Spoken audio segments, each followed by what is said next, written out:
మచ్చలున్న చంద్రుడైనా వచ్చి విసపు నాగులైనా అక్కడ సైనికులు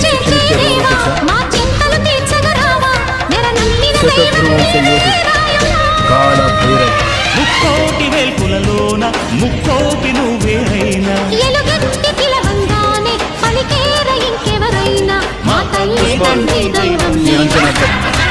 పారిపోవడం అన్న పదవి